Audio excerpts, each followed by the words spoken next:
Oke, baik. Selamat sahabat buat kita semua. Terima kasih sudah bergabung bersama-sama. Dan selamat datang di Fitness Center. Fitness Center untuk melatih otot-otot kerohanian kita, yaitu melalui pelajaran sekolah sahabat. Dan oke, kita akan memulai pelajaran kita. Dan sebelum kita memulai, mungkin ada saudara-saudara yang ingin bersaksi atau memberikan kesaksian bagaimana kasih Tuhan selama 1 minggu sebelum kita doa buka yang akan dibawakan oleh Kak Stanley. Oke, untuk mempersingkat waktu, mungkin Kak Stanley bisa membawa doa khususnya untuk permintaan ucapan syukur dari Brother J. Mari kita berdoa. Tuhan Bapa kami yang bertata dalam kerajaan surga, tak henti-hentinya dan tidak habis-habisnya kami bersyukur dan berterima kasih. Hingga sabat ini kami telah diberkati oleh Tuhan, bahkan kami boleh beribadah bersama-sama, baik kami yang berada di gereja maupun yang mengikuti secara online atau Zoom. Pada sabat yang indah ini Tuhan, kami rindu untuk mempelajari firman-Mu melalui pelajaran sekolah sabat. Biarlah Tuhan boleh tuntun dan berkati kami, agar kami dapat dikuasai Roh Kudus, dapat mengerti, dan yang terindah adalah kami dapat hidup dalam kehidupan kami. Khusus pada sabat ini kami doakan untuk saudara kami, saudara Jailan, yang baru saja dalam proses pemulihan. Biarlah Tuhan boleh menambah-nambahkan akan kesehatannya, dan dengan kesehatan yang pulih, dia dapat memuji dan memuliakan nama Tuhan. Bahkan dia bersyukur dan berterima kasih atas kasih karunia Tuhan. Dia masih boleh memperoleh pekerjaan yang Tuhan percayakan kepadanya. Berkatilah dia maupun keluarganya dan anak-anaknya. Kami percaya keluarga ini boleh menjadi saluran berkat di mana saja mereka berada. Kami doakan juga untuk saudara-saudara kami dimanapun mereka berada. Dia Tuhan yang menilik dan memperhatikan, menolong, serta mendengar doa dan seruan mereka, dan menjawab setuju dengan kehendak Tuhan. Inilah doa kami tidak sempurna Tuhan, berkati diskusi pelajaran sekolah sahabat kami pada sahabat ini. Dalam nama Yesus Kristus sebagai Juru Selamat kami berdoa. Amin. Amin. Baik, saudara-saudara, kita sudah memasuki triwulan yang terakhir dari tahun 2022, tidak terasa, dan judul besarnya ini adalah tentang kematian, hampir mati, dan harapan masa depan. Nah, bagi saudara-saudara mungkin yang bergabung via Zoom ataupun Facebook, jikalau membutuhkan buku, bisa diminta, nanti bisa hubungi ke Gembala Jemaat atau Ketua, atau kalau bisa diakses, bisa di-download melalui app kita, itu ada pelajaran sekolah sahabat juga lengkap di dalam app kita ya. Dan seperti tadi yang saya sebutkan, bahwa kita akan masuk ke dalam fitness center, di mana otot-otot kerohanian kita akan dilatih melalui pelajaran Alkitab ini. Dan di sini kita akan pelajari judul dari sahabat yang pertama, pelajaran yang pertama untuk minggu ini, yaitu pemberontakan di alam semesta yang sempurna. Bagaimana alam semesta yang sempurna ini bisa muncul pemberontakan itu? Ini pelajaran yang sangat-sangat menarik, dan bagaimana kita diarahkan, bagaimana awal dosa itu muncul, dan ayat hafal yang terdapat di Yesaya 14 ayat 12, seperti yang dibacakan tadi. Wah, engkau sudah jatuh dari langit, hai bintang timur, putra fajar. Engkau sudah dipecahkan dan jatuh ke bumi, hai yang mengalahkan bangsa-bangsa. Baik, kita akan mulai pelajaran kita, yang saya ditemani dengan dua panelis, yaitu Kak Stanley dan Saudara Gary, dan mereka akan membantu kita untuk mempelajari ini. Jikalau ada pertanyaan selama dalam pelajaran yang ini, bisa disampaikan, tinggal unmute, kita juga masih bisa monitor. Dan mungkin yang di Facebook, kalau misalnya mau bergabung, bisa mengakses di app kita ya. Oke, kita akan mulai pelajaran kita dengan Saudara Gary.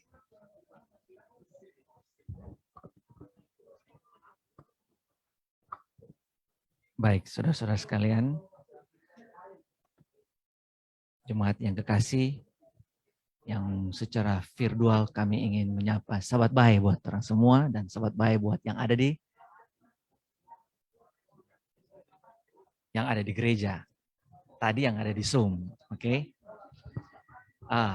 Kalau kita melihat akan pelajaran kita pada kuartal ini tentang harapan masa depan. Di pelajaran Sabat pertama ini, kita akan mempelajari kalau secara hati manusia, pikiran manusia, kita akan mencari angan-angan yang lalu ya. Back to the past. Apa yang terjadi? Nah, bersyukurlah kita di sini. Kita ada punya catatan yang kita imani bersama-sama, di mana ada catatan mengenai tentang yang lalu dan yang akan datang, ya kan? Tentang harapan masa depan, kita bicara dulu yang sebelum kita masuk ke harapan yang masa depan, kita lihat dulu original daripada rencana Tuhan pada waktu Dia ingin menciptakan makhluk hidupnya, di mana Tuhan ingin setiap ciptaannya, makhluk ciptaannya menikmati akan kekekalan, eternal. Ya. Di dalam hubungan kasih bersama Dia. Kita tahu bersama bahwa landasan dari karakter Allah adalah kasih. Jadi Dia mau manusia, setiap ciptaannya diciptakan hidup kekal dan memiliki hubungan kasih antara creature dan creator. Ya. Nah, namun hubungan ini distorsi, istilahnya rusak, putar balik. Yang tadinya ada hubungan yang kasih, tapi hubungan ini berubah karena munculnya apa? Dosa atau pelanggaran. Yang menariknya, pelanggaran ini munculnya di mana pertama? Di surga. Aduh. Di surga. Dan setelah itu, secara berkelanjutan, kejatuhan ini berlanjut kepada ciptaan Adam dan Hawa. Tragisnya, karena terdistorsi ini, yang Tuhan mau ada eternal life, kita rasakan ada apa? Kematian, tangisan, apalagi? Ya, susahan, apalagi? Kalau dari ya, kekejaman, kalau dari tumbuh-tumbuhan makhluk hidup, tumbuh-tumbuhan kita lihat apa? Keringan, kering, rumput-rumput yang tadinya daun-daun yang tadinya hijau, enak dipandang, akhirnya kering. Tadinya dia kokoh, akhirnya dia jadi apa? Layu. Nah, di situ adalah terjadi, kita lihat dunia ini semakin hari semakin brutal. Dan kita harus akui, Saudara Johnson, saat ini istilahnya logikal manusia ini bisa memutarbalikan akan apa? Di mana iman kita pegangkan sekarang. Banyak sudah putar balik artinya. Itu bahaya sekali, ya. Asal usul ini, jadi istilahnya begini. Kalau siapa yang buat, dia harus tanggung jawab kan? Ya kan? Saya rencana mau bikin mobil ini, saya mau bikin supaya dia perfect. Tapi dia kira, oke, aku kasih jaminan dong, garansi. Kalau ada kerusakan, ya aku akan perbaiki, gitu. Itu kan? Kalau istilah di mobil, ada batasan. Hanya 5 tahun biasanya garansi. Tetapi, Tuhan kita Allah yang penuh kasih, Dia menciptakan, Dia tahu ada potensi. Dia tahu dia Maha tahu kan. Dia bertanggung jawab atas itu. Apa aksi dari tanggung jawab itu? Itulah yang dari dulu kalau saya renungkan, luar biasa. Allah itu adalah benar-benar kasih. Dia bertanggung jawab. He sent his only begotten son untuk bertanggung jawab atas yang bisa dikatakan apa yang distorsi yang terjadi, ya kan? Nah, nanti kita akan bahas itu dari setiap hari Minggu. Ciptaan adalah sebuah ekspresi. Ya, kalau kita lihat asal-usul kejahatan, banyak yang beranggapan bahwa kejahatan itu selalu ada. Itu pandangan daripada pemikir-pemikir, ya, selalu ada. Nah, dan ada yang bilang kebaikan hanya dapat dihargai sebagai lawan adanya kejahatan. Kita bisa melihat ini suatu kebaikan kalau ada apa? Kalau ada kejahatannya, ya kan? Terbaliknya, oh this is good. Kenapa kamu tahu ini baik? Oh, karena ada yang tidak baik. Itu logikanya kan? Nah,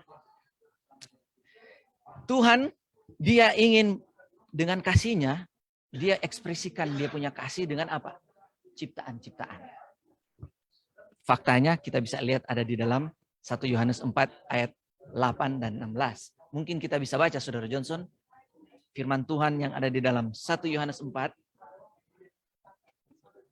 1 Yohanes 4 ayat 8 dan 16.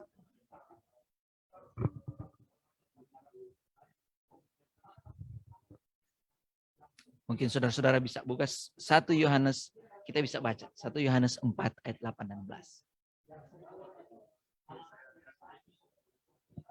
Saya akan membaca yaitu 1 Yohanes 4 ayat 8 dan 16. Ayat 8, barang siapa tidak mengasihi, ia tidak mengenal Allah. Sebab Allah adalah kasih. Kemudian ke ayat 16, kita telah mengenal dan telah percaya akan kasih Allah kepada kita. Allah adalah kasih, dan barang siapa tetap berada di dalam kasih, ia tetap berada di dalam Allah, dan Allah di dalam dia. Jadi, kasih ini adalah ekspresi dari Tuhan untuk memberikan hubungan antara manusia dengan manusia sebagai ciptaannya dengan Allah. Itu adalah konteks awalnya Tuhan, origin. Jadi Tuhan mau bahwa kita bisa mengenal akan Allah. Kita kenal Allah, kita akan tahu kasih. Kita tidak kenal Allah, kita tahu kasih. Iya kan? Saya tahu Saudara Stanley, kalau kita bergaul dengannya. Saya tahu Saudara Johnson, kalau kita bergaul dengan Saudara Johnson. Kalau cuma dengar nama Johnson, siapa dia? Aku nggak tahu. Nah, iya kan? Kalau cuma dengar Stanley, nggak tahu. Nanti masuk ke motor baru kenal kan? Iya, karena bergaul, iya kan? Kira-kira begitulah sederhana, ide sederhananya ya. Ada 3 fakta bahwa Allah ada kasih. Yang pertama, pada hakikatnya kasih, pada hakikatnya tidak dapat eksis di dalam dirinya sendiri. Ini ada di paragraf, kita bisa baca. Kasih Allah dibagi secara internal di antara 3 pribadi ketuhanan, kita tahu bersama, dan secara eksternal dalam hubungan dengan semua ciptaannya. Dan kedua, semua yang Tuhan lakukan adalah ekspresi kasih-Nya yang tidak bersyarat. Kalau tadi ilustrasi saya ke Saudara Stanley, mobil itu ada batasnya. Biasanya kan kalau orang menjanjikan sesuatu, SKK, syarat dan ketentuan berlaku. Tapi ini luar biasa. Bertanggung jawab dan tidak ada syarat. Ya, tidak bersyarat dan tidak berubah. Kamu sudah melanggar akan agreement kita, oh kalau begitu saya mau tarik saya punya janji. Nah, kalau ini konsisten, ya. Ini konsisten. Dan ini termasuk akan pekerjaan penciptaannya, yaitu tindakan apa? Rencana akan penebusan. Yang ketiga,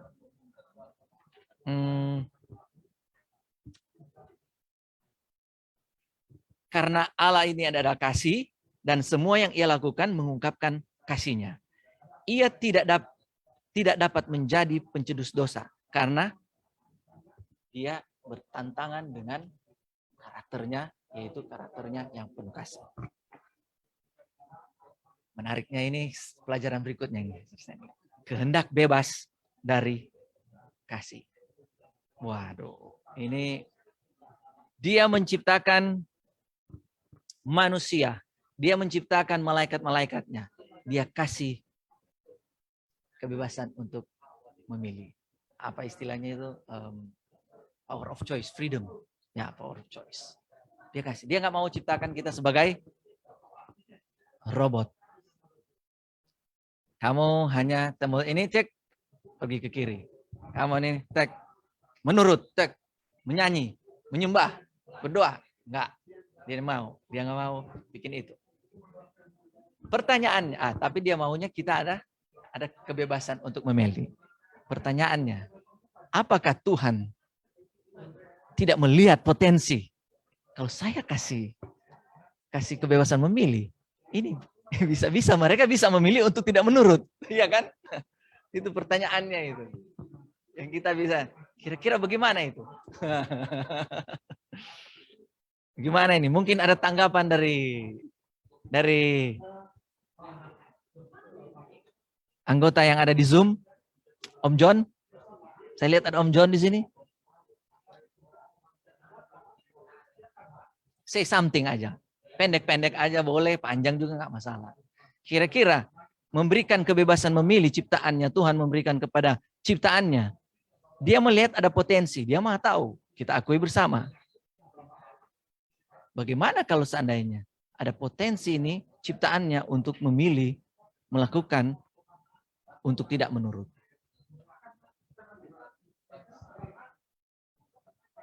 Kira-kira ada feedback? Sebenarnya kalau saya membayangkan kalau saya sebagai direktur dari sebuah perusahaan, tentunya saya mau yang di bawah saya itu satu warna semua. Iya. Apa yang saya bilang A, pasti dia maunya bikin A. Gitu. Iya. Jadi bisa bayangkan bagaimana Tuhan yang penuh kasih itu bisa menciptakan ciptaan yang penuh dengan kebebasan untuk memilih. Ya. Itu jadi sesuatu yang sebenarnya tidak masuk di akal kita ya. Jadi sesuatu yang bisa disebutkan luar biasa ya. Bagaimana kita bisa diberikan kebebasan untuk memilih itu apa namanya kalau bisa disebutkan sedikit bingung juga sebenarnya. Kenapa Allah bisa begini? Ya. Jika Tuhan tahu bahwa Lucifer akan memberontak, mengapa Tuhan menciptakan dia? Jika Tuhan tahu manusia akan jatuh dalam dosa, mengapa Tuhan tetap menciptakan manusia? Nah, itu pertanyaan yang sangat bagus itu. Itu sebenarnya inti dari pelajaran kita sebenarnya, Brother Gary ya. Itu yang bisa disebutkan, bisa pertanyaan setiap orang malah. Kenapa ada kejahatan di sana, peperangan, pembunuhan. Banyak orang memberikan fokus daripada universal ini adalah dunia, di earth. Karena di situ ada apa? Pertentangan antara kebaikan dan kejahatan. Tapi kita harus pikirkan, ini kejahatan ini bermula bukan di earth. Ada bermula di sorga. Iya. Tempat yang perfect. Tempat yang perfect, betul. Sempurna adanya. Tapi muncul. Itulah misteri yang terjadi saat ini.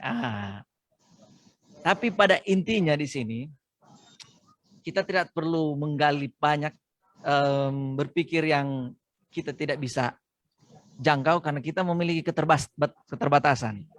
Tapi yang harus kita pikirkan, walaupun ada dosa, bukan Tuhan yang create dosa itu. Dosa ada, tapi dosa ada sekarang. Tetapi dia membiarkan dosa itu dan dia ingin membuktikan bahwa kehendak bebas memiliki dasar kasih itu, yaitu dia merencanakan satu rencana yang mulia. Dia rela dari kealahannya untuk menjadi seorang hamba, menjadi seperti manusia untuk bertanggung jawab, untuk menebus dosa-dosa kita, sehingga manusia yang tadinya hopeless di masa depan dia menjanjikan ada hope. Situ, ya. Halo. Berikut. di hari Selasa. Om John. Om John, oke, Om John mau say something, Om John. Ada sedikit. Biasanya saya merasakan apabila ada kesalahan dalam kehidupan saya merasakan kasih Tuhan itu bekerja. Makanya kalau ada dosa di sana, ada kesalahan di dalam kehidupan saya, di situ baru saya merasakan bahwa bagaimana besar kasih Tuhan itu berlaku bagi saya. Makanya pelajaran ini sangat menguntungkan dalam kehidupan saya. Saya mendengar dan dapat merasakan bagaimana cinta Tuhan itu ada dalam kehidupan saya. Terima kasih.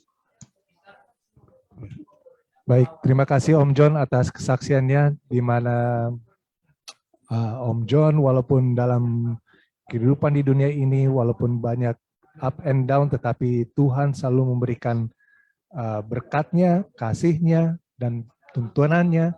Dan saya rasa itu bukan hanya yang dirasakan oleh Om John, dan kita semua di sini juga melalui proses yang sama. Dan kita yakin melalui pelajaran ini juga adalah pelajaran yang sangat baik, dan ini juga memberikan pencerahan ya buat bagi kita semua. Dan ada satu hal yang menarik ini yang mungkin saya mau coba bawa ke dalam diskusi kita ini, yaitu adalah kalau Allah mengetahui, bahkan disebutkan itu ya di dalam di dalam Yesaya 14 itu ya ayat 13. Bahwa setan itu dalam hati dia ingin meninggikan diri. Dalam hati padahal dia mulai itu. Dia ingin meninggikan diri, dia ingin bersama dengan Allah. Dan Allah kan mengetahui posisinya. Jadi ada banyak yang menyimpulkan bahwa sebenarnya dosa itu ya Allah involve juga di situ. Dia terlibat juga di situ. Itu bagaimana untuk menjawab pertanyaan yang saya rasa semua memiliki hal yang sama gitu. Begitu ada kejadian ini, it is from God. God suduhan yang harus di blame ini, yang harus disalahkan. Bagaimana ini? Mungkin ada bisa dibantu dijawab. Itulah yang disampaikan sebelumnya bahwa Tuhan memberikan satu kebebasan memilih. Dan dia memberikan kebebasan itu secara konsisten. Dia tidak robah itu. Kalau dia harus merubah, jadi robot nanti. Ya kan? Tidak konsisten artinya. Dia tahu ada pergolakan. Kalau kita baca di asal usulnya, nanti di hari Selasa, kita ada catatan kecil sedikit mengenai asal usul dari dosa. Asal usul dari dosa. Kembali kepada pertanyaan tadi, Tuhan tahu tapi dia mengizinkan, dia membiarkan, tapi bukan dia biarkan hanya kehancuran. Itu kan potensi surga bisa hancur itu dengan kejahatan. Kalau seandainya bisa sepertiga dia seret, Lucifer seret, ya kan? Sepertiga nanti bagian saudara Stanley itu. Tetapi intinya, dia tahu apa yang terjadi, dia mempunyai backup plan, ya kan? Backup plan inilah yang memberi kita harapan yang menunjukkan kepada dunia, menunjukkan kepada alam semesta bahwa Tuhan itu adalah benar-benar kasih adanya, dan semua makhluk ciptaannya mengakui bahwa ialah kasih. Malaikat yang ini kan yang terambang-ambang ini kan di gray area yang mempertanyakan akan tuduhan-tuduhan setan bahwa dia tidak adil, dia tidak ini banyak sekali, masih ragu. Di situ dia melihat bahwa mengakuinya bahwa Tuhan adalah benar-benar kasih. Itulah beruntungnya kita sebagai orang Kristen. Saya dikuatkan, kita percaya bukan satu beban, tapi saya suatu ucapan syukur bahwa kita dijamin. Tuhan tahu tidak bisa, manusia tidak bisa. Dia kasih contoh dan dia jamin mati. Ada kematian, ya itu akibat dosa. Tetapi ada hope, ada kebangkitan in the future. Nah, kita lihat, ada catatan kecil yang menarik di Yeskiel pasal 28 ayat 12 sampai 19. Di sini kita tahu latar belakang dari kitab Yeskiel ini banyak juga mirip-mirip Daniel dan Wahyu. Ada simbolik. Saya yakini ini adalah suatu bisa diumpamakan. Kalau Yesus kan dengan gaya perumpamaan kan. Kalau Yeskiel ini dia memberikan simbolik akhir zaman dengan wujud-wujud tertentu seperti manusia, binatang, benda. Makanya banyak orang berinterpretasi tentang Yeskiel 28 ayat 1 sampai 10 ini tentang Raja Tirus. Tetapi kalau kita pelajari bersama seterusnya bahwa ini adalah simbol keadaan waktu itu yang Yeskiel ini menggambarkan suatu kejatuhan. Yang mana kita bisa yakini bahwa ciri-cirinya ada di sini. Di Yeskiel mulai dari dia sekarang mewakili kerup yang diurapi yang menutupi. Itu malaikat itu. Kerup itu ada di mana? Dekat, paling dekat dengan tahta Allah. Yang memproteksi itu, kemuliaan Allah. Dan juga ada apa? Hidup di Eden, taman Allah. Dan di gunung Allah yang kudus. Nah, yang lebih detail sini yang paling kita yakini bahwa ini adalah satu catatan kejatuhan, yaitu di ayat 15. Engkau tidak bercelah. Artinya waktu Tuhan ciptakan semua itu adalah sempurna. Dan di dalam tingkah lakumu sejak hari penciptaanmu. Ingat, Tuhan ciptakan semua di universe yang sempurna. Sampai, apa dia bilang? Sampai terdapat kecurangan padamu. Di situ dia. Nah, di situ kita yakini bahwa di situ adalah catatan mengenai kejatuhan daripada Lucifer pada waktu itu. Nah, pada kenyataannya kita tahu bersama bahwa Lucifer tadinya diciptakan sempurna. Termasuk kemampuannya, termasuk pemberian Tuhan kuasa untuk memilih. Sempurna tadinya. Tapi dia salah mempergunakan ini kebebasan memilih. Kalau kita baca, kita kan lagi Rabu malam ya, kita lagi baca tentang apa? Dari awal Alfa Omega. Nah, kalau kita baca ada juga yang pernah bahas mengenai kejatuhan juga kan. Jadi perasaan waktu Lucifer dia merasa untuk apa? Meninggikan diri, dia rasa aneh di dalam dirinya. Oh, kok kenapa saya seperti ini? Begitulah. Dia rasa aneh juga. Ini di surga ini ya, suci, yang keadaan kudus. Dia rasakan itu. Tetapi pena inspirasi menjelaskan cultivate. Dia mupuk. Dia ladenin. Dia bikin dia jadi subur. Diladenin sifat itu lebih hari. Dia kembangkan sifat itu. Dan akhirnya tiba pada saat apa? Jadi pemberontakan. Sampai dia tidak terdapat kecurangan ada padamu. Tapi luar biasa. Dia bisa yakini ini sepertiga malaikat ini. Luar biasa itu. Nah, kita pindah ke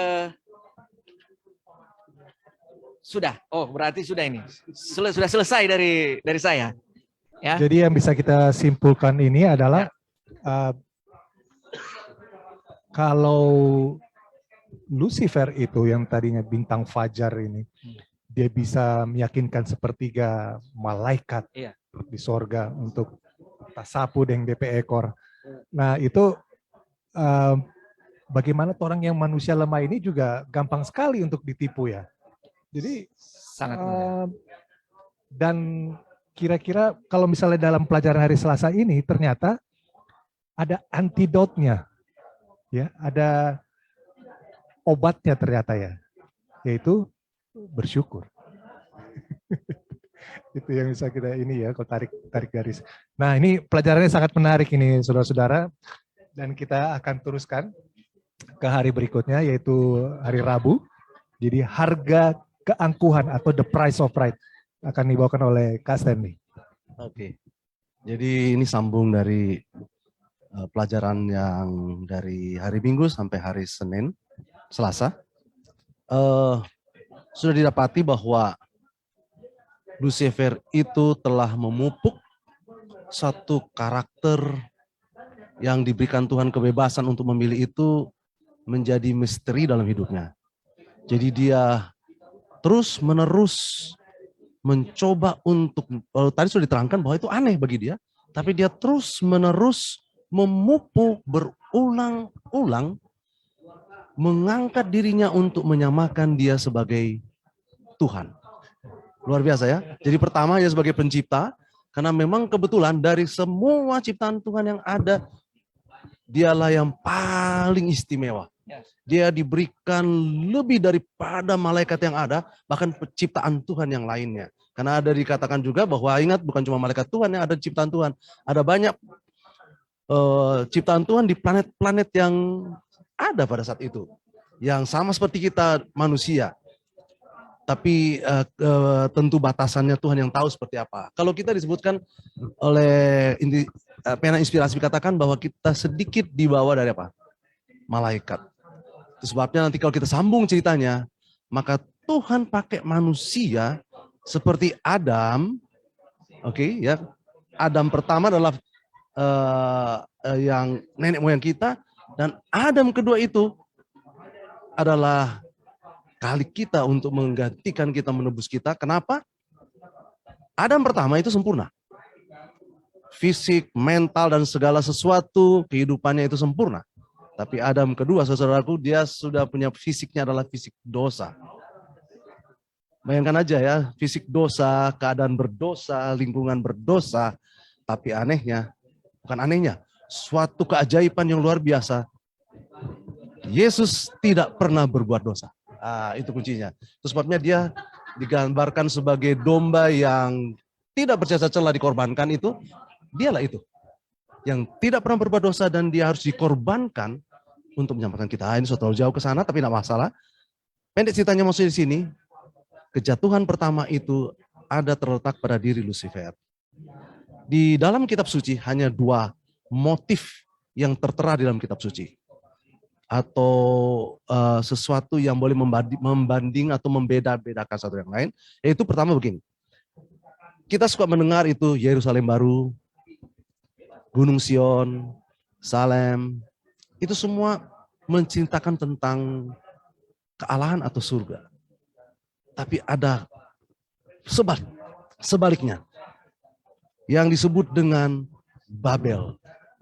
Simbol Babel ini adalah tentang menentang Tuhan. Atau kalau sampai ke Wahyu dikatakan itu orang-orang yang murtad. Murtad berarti kan melanggar akan perintah-perintah Tuhan. Mereka tidak patuh pada perintah Tuhan. Dan simbol ini pun pada waktu Abraham mulai diutus oleh Tuhan untuk memisahkan diri dari keluarganya, bukannya kebetulan, ini mungkin sudah merupakan satu gambaran yang Tuhan sudah tunjukkan dari awal. Keluarga dari Abraham ini tinggal di Ur Kasdim yang wilayahnya adalah daerah Babel. Sekarang Tuhan perintahkan, engkau sudah saatnya apa? Keluar. Kenapa? Aku akan memisahkan engkau, karena aku akan membuat engkau apa? Menjadi bangsa yang besar, imamat yang rajani, umat yang terpilih untuk menjadi berkat, untuk membedakan antara yang tidak benar itu dengan yang benar. Walaupun akhirnya dalam kisah ini Abraham berhasil, bangsa Israel ada, dan akhirnya bangsa Israel pula akhirnya apa? Jatuh karena menolak akan panggilan itu. Tapi Tuhan masih teruskan. Dia teruskan sampai kepada kita adalah apa? Umat-umat yang sisa dipakai untuk menjadi terang dan berkat membawa kebenaran kepada dunia yang berdosa ini. Oke, jadi kita mau masuk kepada kesimpulan tentang Lucifer. Lucifer itu telah memupuk satu karakter yang tidak didapat di surga, yaitu keangkuhan. Kalau di bawahnya pelajaran kita ini, saudara kalau lihat itu kata egois. Aduh, kelihatannya sih kalau secara positif ada egois ya, secara positif kalau secara manusia melakukannya. Tapi saya lihat di sini Dalam firman Tuhan tidak ada egois positif. Egois adalah egois. Dan kita sejak dilahirkan, baru keluar saja, sudah apa? Egois. Baru marah kepada orang tua untuk harus segera kasih susu, tolong so mengerek, menangis. Itu egois. Dari awalnya kita sudah memang terhidup atau terlahirkan dengan keadaan yang berdosa. Dan itulah yang mempermudah kita manusia untuk jatuh. Oke, jadi lawan dari egois adalah karakter Kristus atau karakter Allah adalah kasih yang tidak mementingkan diri. Itulah namanya kasih agape ya. Dia berkorban, merela tinggalkan tahtanya dan mau menjadi manusia, tinggal di tempat yang terhina, lahir di tempat yang terhina, dan rela mati dan menebus kita. Oke, itu kita boleh bandingkan antara Lucifer dengan Yesus ya. Saya pikir nanti terlalu panjang, kita langsung loncat aja mengenai penyebaran ketidakpercayaan. Pada waktu di kerajaan surga, setelah dia melihat bahwa dia mempunyai chance untuk menjadi sama seperti Allah. Bagaimana supaya dia berhasil? Dia mulai mencoba membuat kudeta ya? Apa sebutannya? Menghasut. Jadi perlahan-lahan dia mencoba. Dan saya tidak tahu apakah Tuhan tahu atau tidak itu ya. Itu misteri, karena itu luar biasa. Itu misteri karena tidak ditulis secara rinci di Alkitab. Tapi ada banyak hal-hal kalau saudara ingin mengetahui lebih dalam adalah inspirasi di buku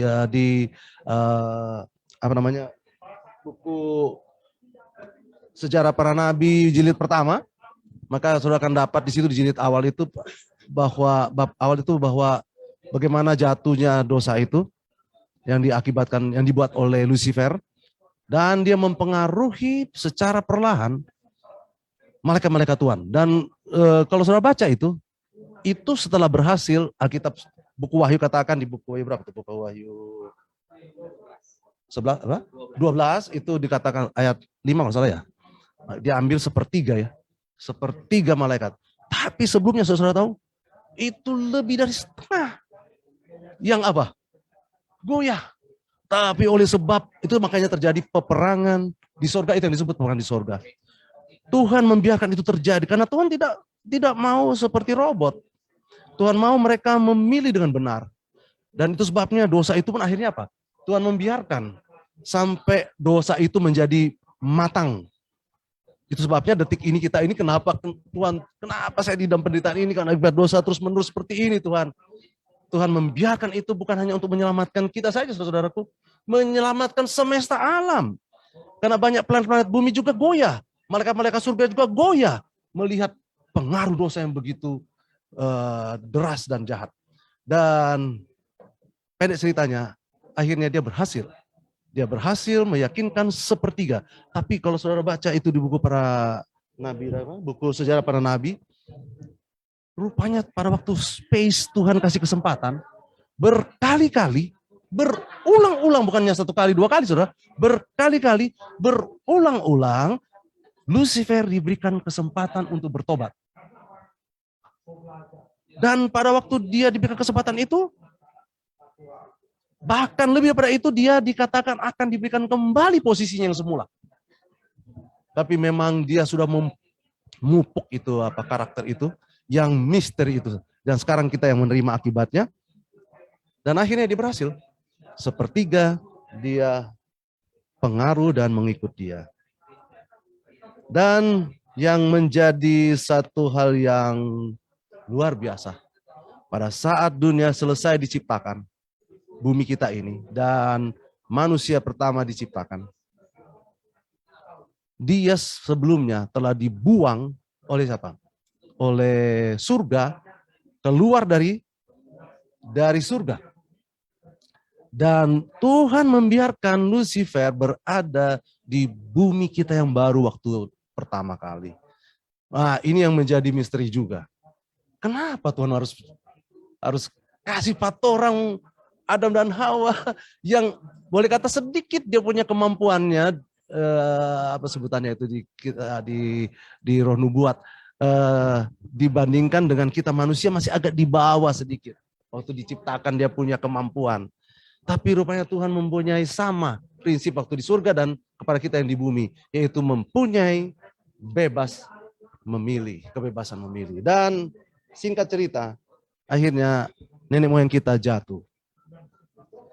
Hanya dengan sederhana saja yang dia kasih godaan, jatuh. Dan sudah tahu, itu pun bisa berlaku bagi kami. Apalagi kami ini orang-orang manusia kita yang sudah berdosa ini, walaupun percaya sungguh sama Yesus, itu kelemahan dosanya itu, kecenderungan berbuat pelanggarannya itu, saya ingat pendeta atau dosen saya waktu mengatakannya bahwa berbuat pelanggaran itu sama seperti kalau di dalam kita naik tangga, kalau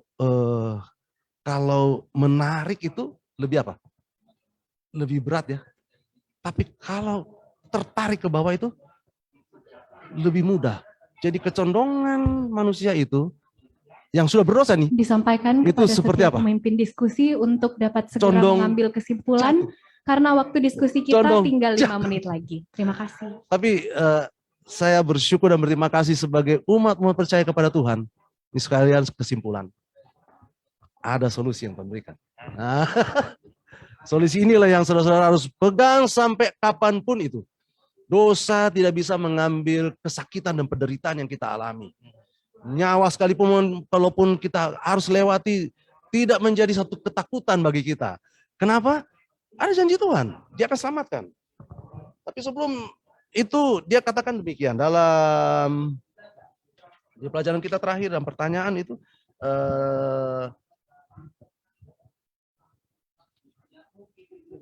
sorry.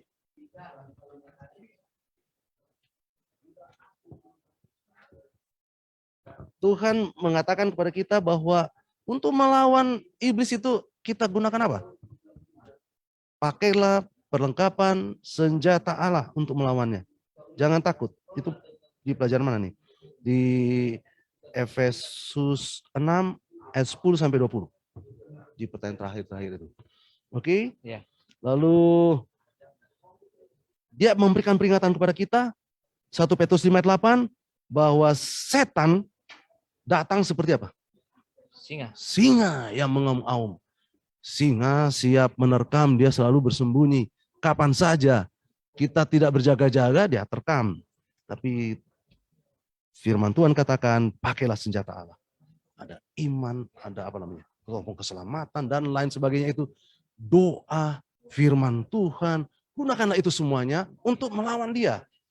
Dan saya yakin dan percaya, bila mana kita percaya sungguh pada Tuhan, walaupun kita punya kecondongan yang akan jatuh, kita akan menang bila mana kita selalu datang kepada Yesus.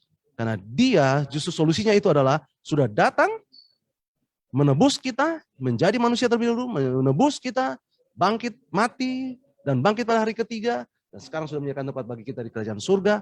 Dan bila mana kita percaya, Yohanes 3:16 tadi sudah sebutkan, karena demikian Allah mengasihi kita karena sehingga dikaruniakan anaknya yang tunggal supaya barang siapa yang percaya padanya tidak binasa melainkan beroleh hidup yang kekal. Saya yakin inilah pelajaran mungkin yang baik sekali bagi kita. Ya Tuhan boleh memberkati kita. Amin. Ada satu hal yang menarik saya lihat dari Saudara Stanley. Ini terakhir, maksudnya untuk tambahan aja, bahwa berkali-kali, again and again, berulang-ulang, Tuhan memberikan kesempatan kepada Lucifer untuk bertobat. Saya coba menghitungnya, cuma menghitung dari manusia. Kalau kita yakini dunia ini 6.000 tahun, pertentangan di surga itu lama kan? Kita nggak tahu berapa lama. Tuhan masih memberikan kesempatan. Kalau kita hitung, kalau 6.000 tahun, pada Yesus mati batasnya itu 3.000 tahun. Adakah orang yang hidup dengan konsistensi, penuh kasih selama 3.000 tahun? Luar biasa. Itu kalau kita hitung secara manusia. Ditambah dengan waktu yang ada sementara pertentangan di surga dulu. Berarti kita yakini bahwa Allah itu besar kasihnya. Kadang-kadang kita sudah terperosok, tidak ada harapan. Itu masih kecil itu. Tuhan punya harapan kasih lebih besar daripada itu. Itu yang harus kita camkan. Wah, kita punya Saya harapan. tambahkan satu. Tambah lagi. Firman Tuhan katakan 1 orang bertobat. Nah, Boleh lengkapi? Seluruh malaikat surga Bersuka bersuka cita. Amin. Jadi nggak ada kata dosa itu dapat menghalangi kita. Satu saja orang bertobat, seluruh semesta alam bersuka cita. Bukankah kesempatan bagi kita untuk setiap saat bertobat? Sangat berharga gitu jiwa ya. Sangat berharga di mata Tuhan. Ya, terima kasih. Baik, terima kasih banyak Brother Stanley dan Brother Gary atas diskusi yang telah kita lakukan pada hari Sabat ini. Kami harapkan saudara-saudara semua terberkati atas firman yang telah kita bahas pada siang hari ini. Ini adalah fitness center untuk otot kerohanian saudara. Pelajaran Alkitab melalui pelajaran sekolah sahabat. Jadi bagi saudara yang mungkin masih membutuhkan informasi lebih lanjut, bisa menghubungi. Kita ada Brother J di sini, bisa membantu, atau ketua-ketua atau pendeta juga bisa membantu. Buku-buku tersedia atau bisa akses di app kembali ya. Ya. Oke, kita akan menutup perkumpulan kita. Kita akan berdoa. Kita minta Brother Gary untuk berdoa bagi kita. Kita bersatu dalam doa. Terima kasih Tuhan atas kasih-Mu yang besar. Kasih dan rahmat Tuhan begitu besar bagi kami. Terlebih pemberian Yesus Kristus yang selalu memberikan solusi di dalam misteri selama ini, misteri dosa. Terima kasih atas harapan yang Kau berikan melalui kebangkitan-Mu. Inilah doa kami ya Bapa. Dalam nama Yesus Juru Selamat kami. Amin. Baik, terima kasih. Kita akan lanjutkan ke acara berikutnya. Tuhan memberkati.